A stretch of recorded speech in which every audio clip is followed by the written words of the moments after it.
And here we are about to see from Prakash about the Map and Conquer application security over cloud. They're security analyst at AppSeco Consulting, and let you take it away, mate.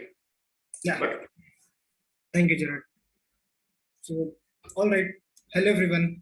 This is Pankaj Maurya, and today, welcome to my talk. This is Map and Conquer application security over cloud, and I really appreciate you guys for taking your time if you are attending this talk. And I'll make sure that this becomes an informative talk, and you get to learn a lot of things. So, this is me in the picture if you see. And yeah, I work as a security analyst at AppSeco Consulting. At AppSeco, we test applications for web applications for security issue, and also we do cloud review and cloud infrastructure testing. This is my Twitter handle, Pankaj Maurya _. My DMs are open. In case after the talk, in case you have anything to talk about, please reach out to me. I will be really happy about that. So today we will be talking about an exciting domain, which is securing your web applications over cloud, and that's why even I kept my title as Map and Conquer application security. In this talk, I'll be mostly focusing towards AWS cloud service provider. I mean, I really wanted to focus towards other cloud service providers, but let's say that due to scarcity of time, and I had to prepare the slides because the conference was near, I couldn't work on this. But yes, I have one more conference coming on the same topic, and I will be working on that.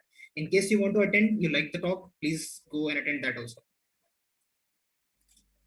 So what to expect from this talk? I mean, how I'll be breaking the next few minutes. Okay, so I'll just check my time.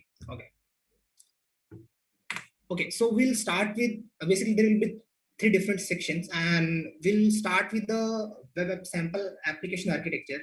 And it's a modern AWS based application. It will be a modern AWS based application. I'll introduce guys with that application, and I'll be using that application as a reference throughout the talk. Okay, and then we'll talk about step by step that the things we need to what are the things that we need to secure the application. We'll use that same sample application. It's called Mythical Markets, and it's available over AWS. I'll mention in one of the future slides, and we'll discuss the approach to secure that sample application.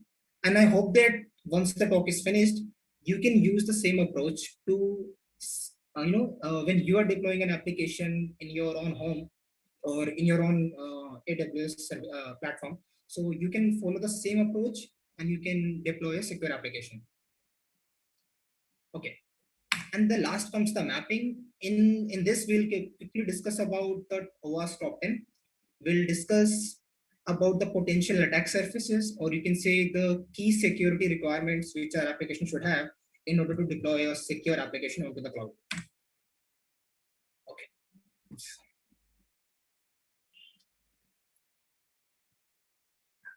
Also, we'll also talk about what can go wrong in we will talking about what are the key requirements which we require in order to secure our application, and then we'll also talk about if we are using AWS services to encounter those potential security issues, then what can go wrong with those AWS services, what misconfigurations can a human being do and can introduce more attacks.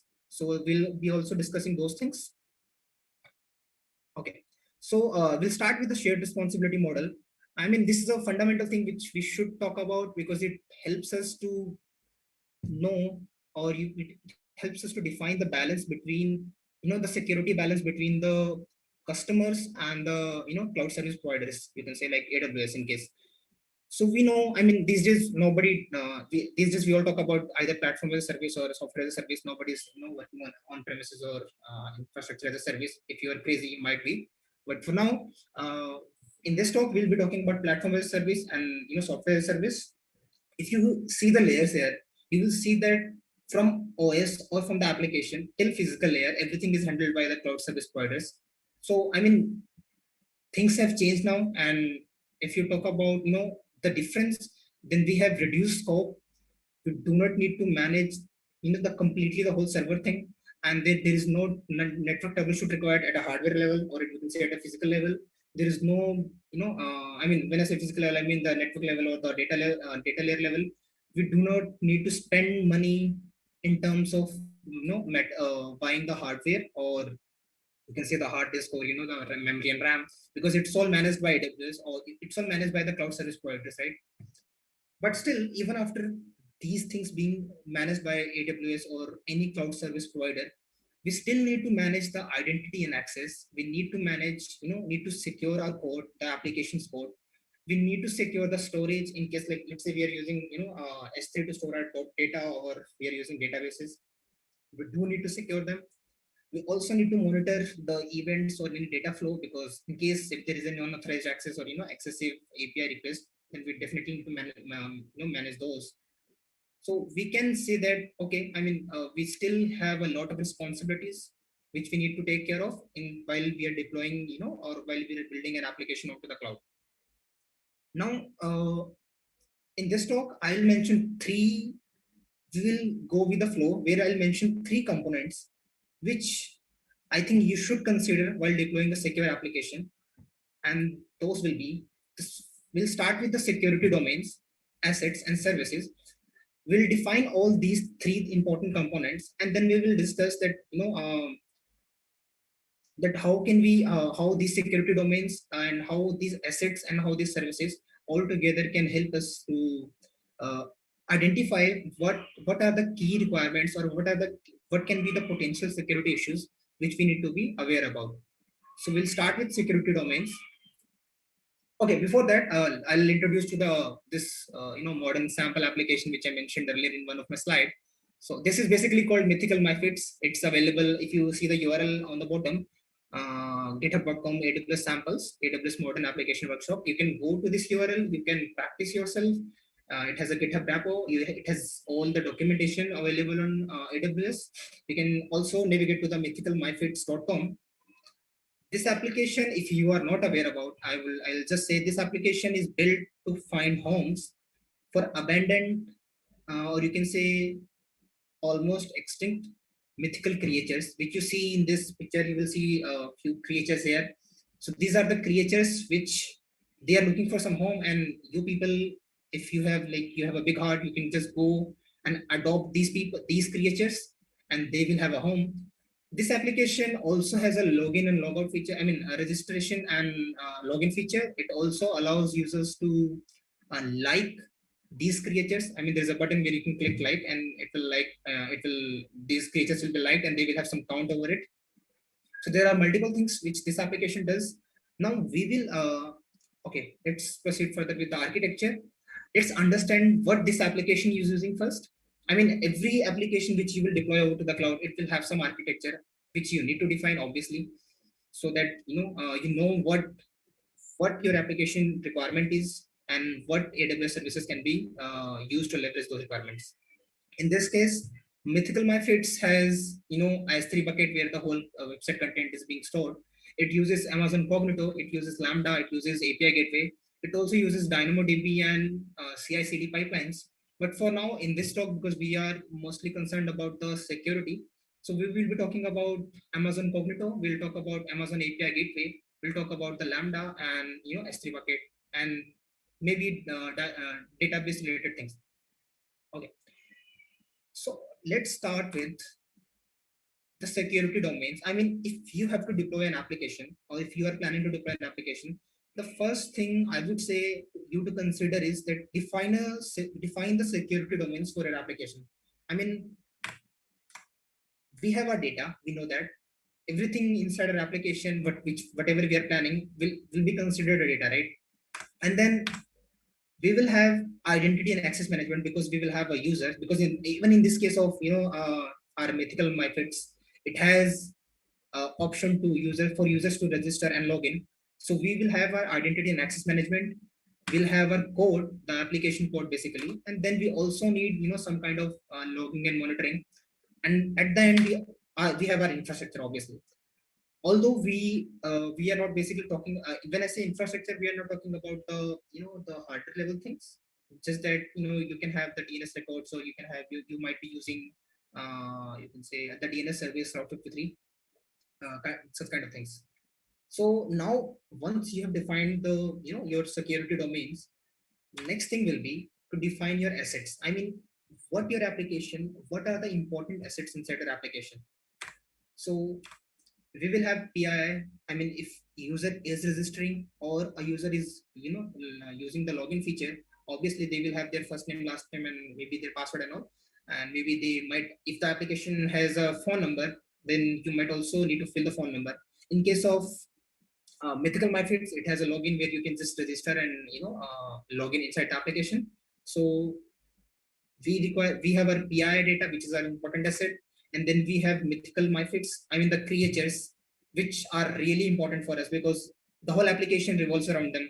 I mean, if they are not there, then the application Mythical MyFits is of no use, right? And we can't. If you talk about security, I mean these creatures are important for us because, I mean, they people will come to adopt them, and if they are not present there, and if they are hacked, or if they are uh, being adopted by anonymous people without registering and all, then again that becomes a big factor for us, right? We can't let anybody, just random person, to come and adopt. We do require some information about them. Then we have our code. Basically, all the application code is again an important asset because that's what defines the whole process of the application. As I mentioned earlier, that Mythical MyFits has a like feature where you can like these mythical creatures. And then in Mythical MyFits, right now there is no processing of financial data. But in case you are planning to use credit card, accept payments and all, then obviously you need to then financial data will be an important asset also. Now, we know what are our security domains. We also know, what are our important assets. Now let's talk about services which use our data. I mean, in this case, if you see the table, we have our infrastructure where we are using, the AWS service Route 53. We have PI access control. I mean, PI basically, if you talk about the again personal identifiable information, then Amazon Cognito comes into place.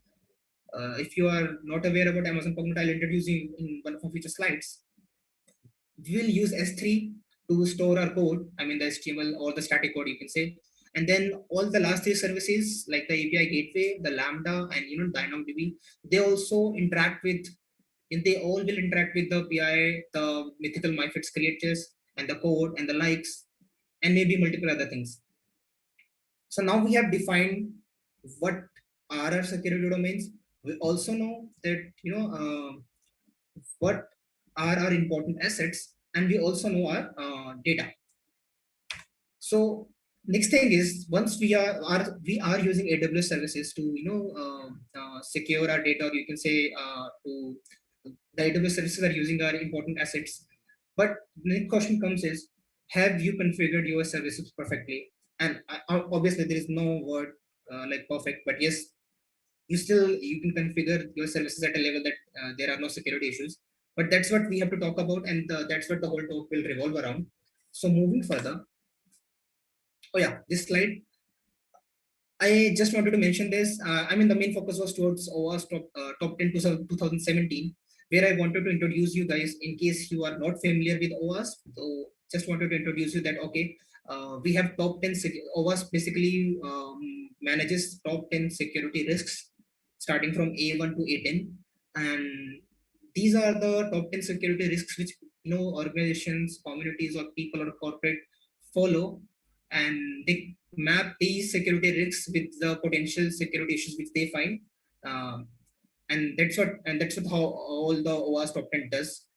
But mentioning this 2021, the main purpose was just to introduce you guys that yes, OWASP has released some guideline, a documentation around the 2021 version of OWASP top 10, although it is still, I guess, in the review stage. So let's see what happens. But yes, you should be aware about that. Yeah, something new is coming, and we do have SSRF and cryptographic, I guess, failures and all in the list.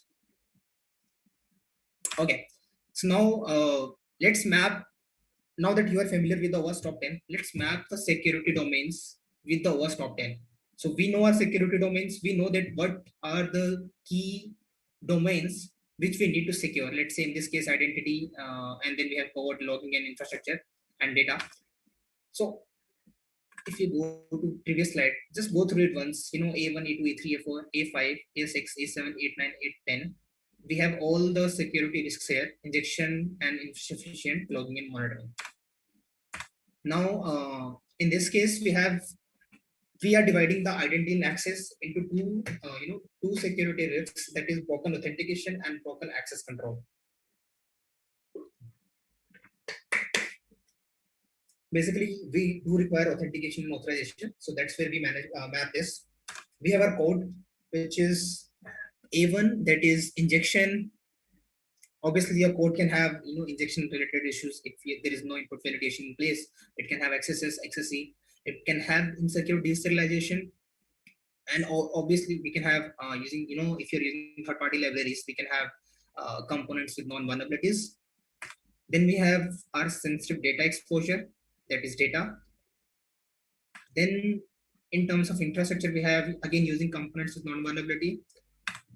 In logging, we have security misconfiguration and insufficient logging and monitoring. I mean, this is how I wanted to map it, and I guess it makes sense even if you look around it, and it will make more sense when I show you the future slides. Okay.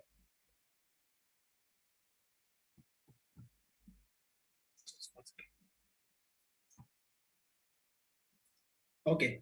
Just to give you a high level of all these security domains that you mentioned and the mapping, that in terms of identity and access management, we should have some authorization or some authentication. In terms of code, we should have some input validation in place. We can't really, or we can't reveal our secrets or put them inside a code which is publicly available. We can't afford to have dependency vulnerabilities. Our data should be encrypted wherever it is stored, and then we can have our infrastructure should have some kind of firewall, and then we should have some logging and monitoring in place. For example, you can have CloudWatch, CloudTrail to track and all the events. So this is you can say these are the key requirements based on the security domains which we have defined, and this is what you should look for when you are deploying your applications to the cloud.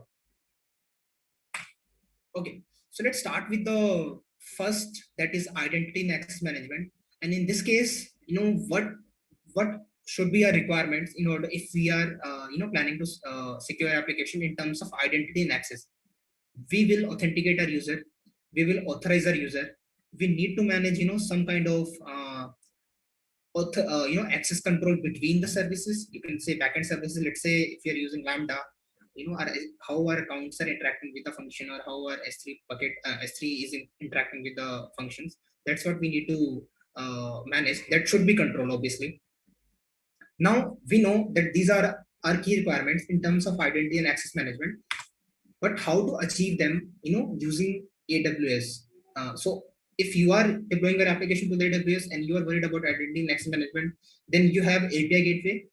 API gateway, if you are not familiar, I'll just give you a simple definition of it. It acts like a wall between your, that's what the simple layman thing will be, that it acts like a wall between your application, between the user and the backend AWS services. That's what you can say.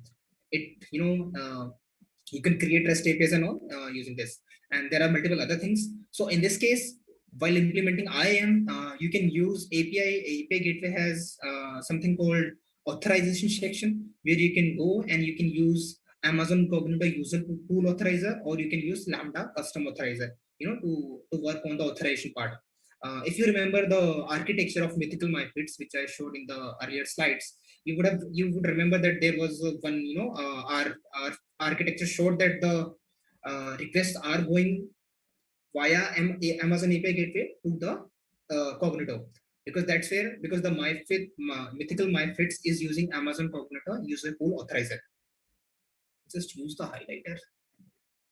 Yeah, I mean, in our case, the Mythical MyFits is using Amazon Cognito user pool authorizer. You can also use Lambda custom authorizer. That's another thing which you can use. And if your application is not heavily, API dependent, or it's let's say it's a standard application, not a serverless application, then you can just go with the Cognito, where you have user pools and identity pools. User pools act like a inside. Basically, Cognito has these two things, and user pool acts like a directory of the users. where you can say users are authenticated, and then identity pool can act like an authorization, where you can assign what kind of roles these people should have, what kind of roles you can say the authenticated and the unauthenticated users can have uh, uh, to our AWS services, which will be used once the user is logged in.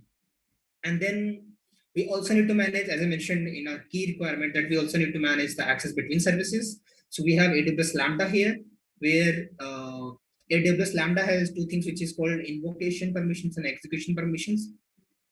Invocation grants an AWS service or another account, other accounts permissions to use a function.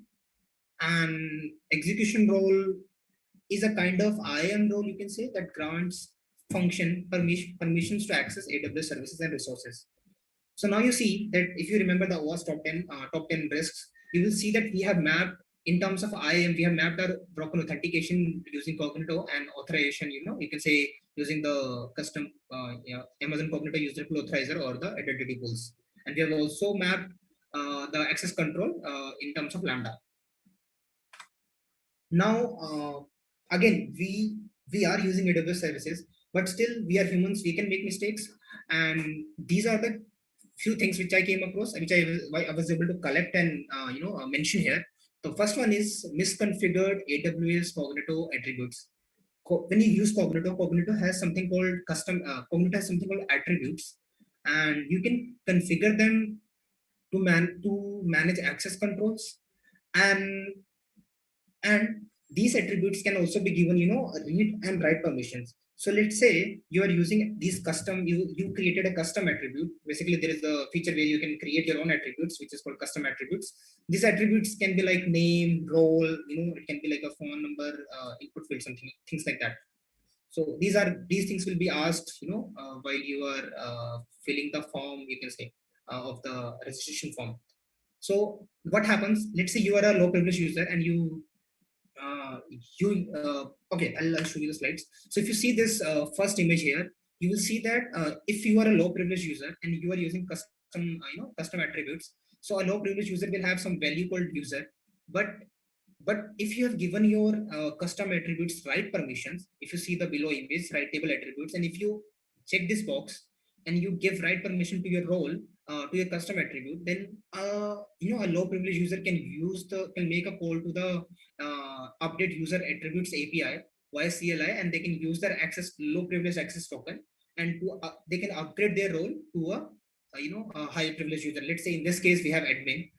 Also, these slides are taken from these images are taken from application.security. There is a website which has top 10 AWS labs, where they talk about top 10 security AWS based security issues. So you can refer them. I'll mention the links in the references in the end of the slide. Okay. Then we have misconfigured AWS Cognito profile self-registration. So what happens that in AWS we have a policy section where it has the option where it allows you to either allow only admins to register themselves or allow users to sign themselves up.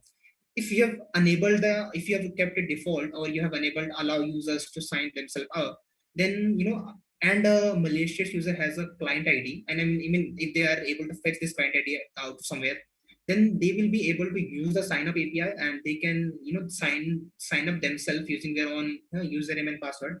And you can also once the sign up is done, they can also use the confirm sign up API, and they can confirm their sign up, and they can become a legit user of your application. So these are the two things which you should worry about while using Cognito. Then we have hard-coded identity pool IDs and identity pool ID in the HTTP response.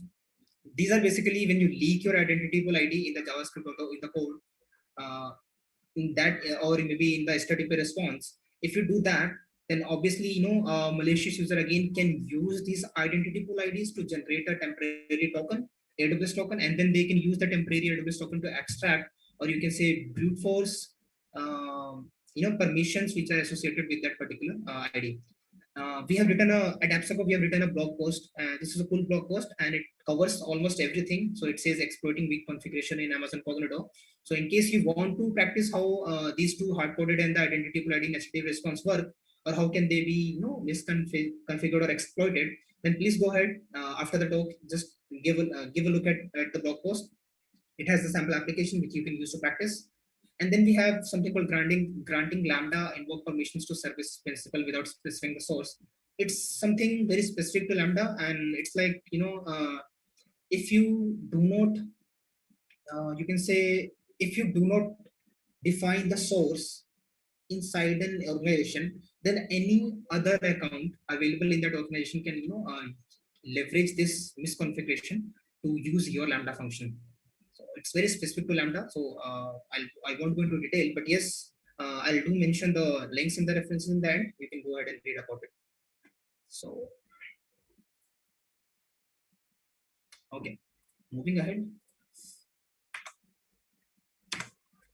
Next thing is requirement for a secure application in terms of our code. And I guess we have time.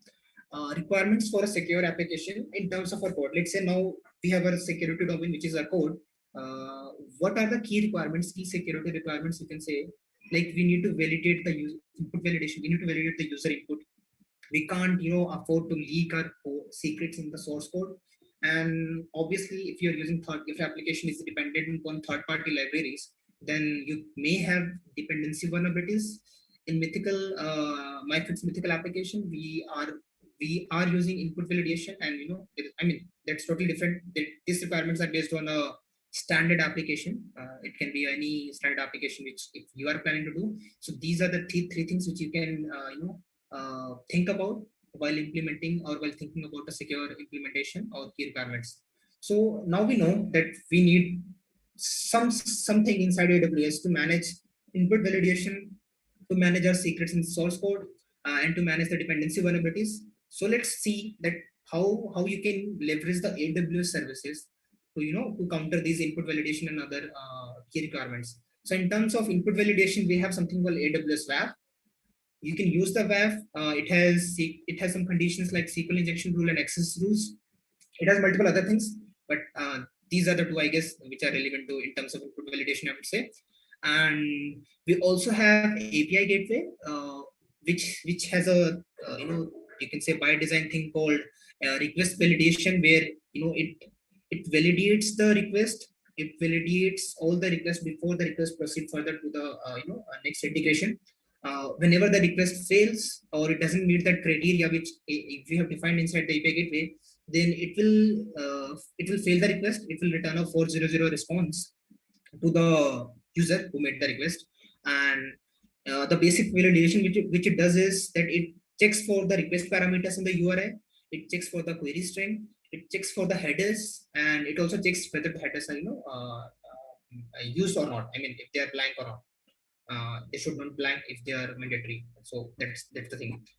And this is how we cover the A1 injection in terms of input validation. Okay. Now dependency vulnerabilities. I'm not aware about any service in AWS which can be used to counter this, but yes, if you are aware about, I haven't done all the complete research yet. So please go ahead and do reach out to me and tell me that in Twitter or wherever you are comfortable. So for now, we can use third-party libraries like we can use OWASP dependency check if you are using too many third-party libraries. In your application, so you can use these dependency checks, or you can use Synack or npm audit to look for third-party, to look for the dependency vulnerabilities in their application, or you can simply minimize the use of dependencies if that's what you can do.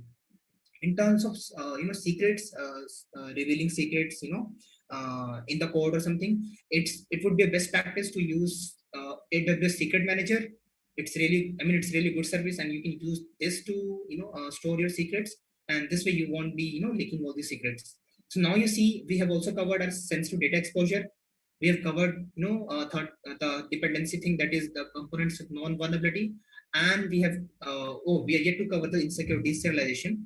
So if you have ever read that OWASP top 10 serverless documentation, you will see that that documentation mentions that most of the third-party libraries which use they basically use the applications use the third-party libraries to handle the deserialization of the data, and even these and such libraries which are used, they can themselves introduce security insecure deserialization kind of bugs. So best practice will be to review your third party libraries for known deserialization vulnerabilities. And you should also you can also, it's a good practice to monitor deserialization usage and all. So what can go wrong here? I mean, we are using these services and all. So I would say, or you can say, what can go wrong, or you can say, what can be missed, kind of things. So you may end up, in case you are not using secrets and all, secret manager and all, you may end up, leaking your secrets in the source code or in the repositories, which normally happens these days. And you can, if you're not using encryption, or if you're not encrypting your secrets, then that's another issue. So you can use KMS. And then you can, if you're not rotating your secrets, and I mean, if there is no rotation available and your secrets are leaked, then anybody, if anybody has access to your secrets, then they can use that secret to obviously to log in, or to access your applications, or whatever the secret is intended to do. Then we have dangerous dependencies. Again, if your application is heavily dependent and you are not doing the dependency checks, then again you can introduce different or various kinds of vulnerabilities around it. Then we have our Lambda command injection to mitigate this. I mean, if you're using Lambda, you may end up introducing such injection issues. To mitigate this, it would be simply that you always avoid using user input or user controllable data or input in functions which directly interact with the system calls, or you can say the directly interact with the OS level, operating level environment. And that way you can mitigate the command injection kind of issues. There are multiple other things which can go wrong, and there are multiple other security issues which I have come across. It's just that I didn't do that complete homework around it, so I couldn't mention it here. But yes, if you go to this application.security, you will see the top 10 top 10 AWS related security risks. You can just go ahead and you can practice them. It has a beautiful lab around it. You can I mean, I really liked them when I was preparing these slides and all. So that's why I took the screenshots over here. Okay. So we have, now we come to our data. In terms of data, we do require to secure our data and to have some data privacy. We do require our data to have encryption at rest and in transit. We should have data backup and replication if your application around your data, right? Obviously. So these are the 4 key requirements which you can think of while you are again planning to deploy an application or build an application, and you want to use these cloud service providers. So how we can leverage AWS services to counter these things? In for encryption at rest, we have something called KMS, which one of the example I would say is, why should you use KMS is, let's say that you have a S3 bucket and that hosts some sensitive data around it, sensitive data inside it, okay? And then if some crazy person inside your organization makes that S3 bucket public, then what will happen is that anyone who has knowledge about that S3 bucket URL, they can visit that URL, they can access the objects or data inside it. But if you have enabled KMS, then even though the bucket is made public, people won't be able to read the data because that will be encrypted, and they need to decrypt the data. And KMS has different kind of algorithms around it, like symmetric and asymmetric encryption. It has AES, DES, triple DES, and Blowfish in symmetric, I guess, and in asymmetric it has there are algorithms like digital signature algorithm, Diffie-Hellman, and multiple other.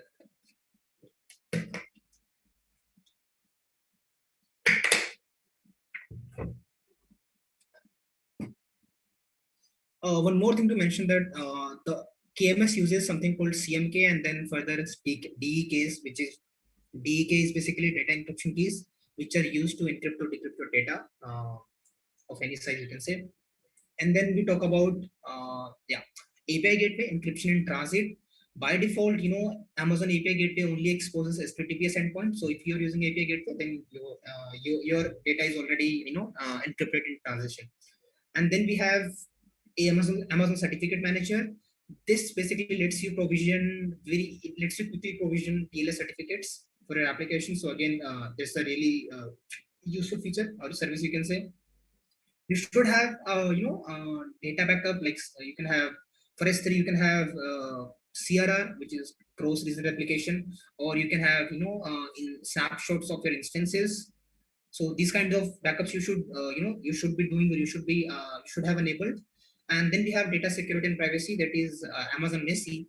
Amazon Messi is a, you can say, smart service which uses machine learning and pattern matching to discover and protect your sensitive data in AWS. And it also it can protect your, it can protect your PII data, like your names, your address. It can protect your financial, like your credit card numbers and all. So it is really useful. You should go ahead and check it out in case you are not aware about this service.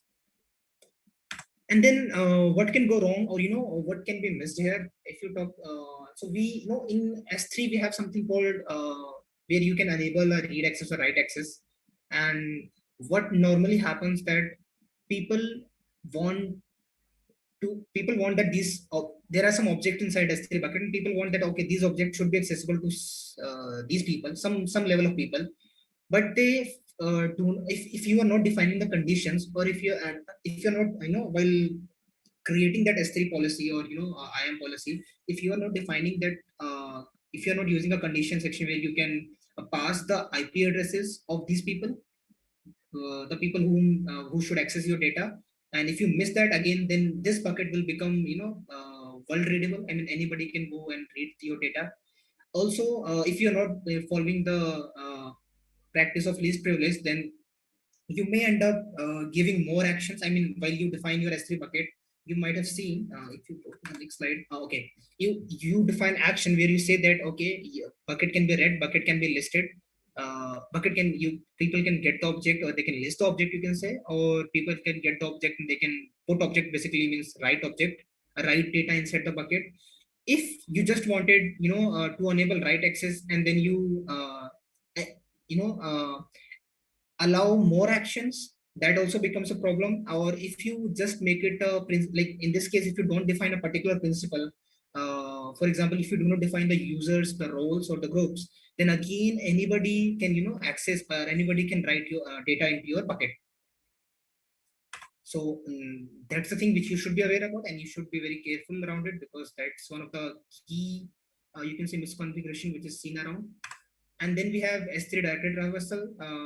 The best way to explain it would be, you go to the same application.security labs, and you can practice. There is a complete lab around it, so you can practice that, and it will give you idea what how this S3 directed traversal could be exploited. And then we have, and also they have mitigation and other things. So you root cause analysis and mitigation. So you can also use, you can also learn from that. Then we have S3 object unsigned URLs. Basically, if you are not using signed URLs, then again anybody can just browse to your object URLs, and they can access your objects. So next we have infrastructure. In infrastructure, we do require DDoS protection, rate limiting in also there. This I just wanted to mention that, okay, people these days do come across subdomain takeover and all. So what we can use to protect against these things? You can use AWS Shield, standard or advanced. I mean, it's just that the difference is that Shield basically allows protection over layer 3 and layer 4, that is network and transport layer, but advanced gives you protection over the applications also, and it also allows you real-time metrics. So that's really useful, if real-time metrics of the attacks which is being going on. So that's really useful. You can use the API gateway throttling. Basically, it has account level throttling and API stage level throttling.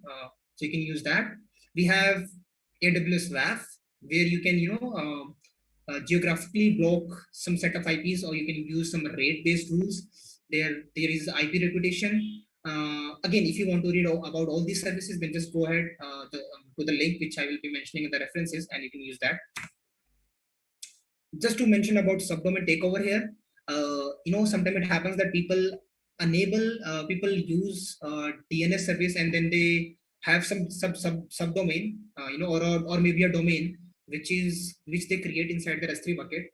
And what happens that sometimes they delete the bucket, but they forget to, remove the DNS entry from their DNS service. Let's say in case of AWS, it may be around 53. They forget to do that, and then what happens that whenever some random user browses to that particular URL, then you might see such error message. You can say 404 not found. The specified bucket does not exist. What a malicious user can do is they can create their own bucket, and then they can, basically you can say the whole domain is taken over, and then they can host their own phishing website, or they can use, host malicious files, or malwares and all. So this is again one key thing which you should be aware about. And then we have our logging and monitoring. Our application should have application logs, access logs, alarms, and compliance validation. So what AWS services we can use is, we have AWS config, which acts as a inventory, and it also helps you check for the compliance, because it has rules where it says whether your service is compliant or not. And then it has AWS. We have AWS CloudTrail. You can use CloudTrail to to identify, or to report unwanted behavior. For example, if there is a wrong use of wrong credentials, if there are unauthorized access to resources, or excessive execution of functions, or usually along people sending multiple API requests, then you can track those events. You can also inspect them by going through that detailed report, detailed the whatever the events you see there. And then you can use for logging, you can use API gateway access logs and execution logs. Access log basically enable you to see what who has access to the APIs and all. And you can use CloudWatch in case you want to monitor these things in real time. And hence we have also covered our insufficient logging and monitoring. So what can go wrong here? The only thing is that if you do not enable logging and monitoring, maybe it can become too late, that our attacker may have already infected your code, or have might have become the part of your application. So that's all. We have covered all the top 10. We have already mapped the top 10 security risks with our security domains. So if you have any questions, please ask. And while you think about the questions, I would say these are the references. And thank you, besides. And thank you, audience. This is my personal website. This is my Twitter handle and LinkedIn, and my email address. So yeah, hi Gerard. We can have the questions now.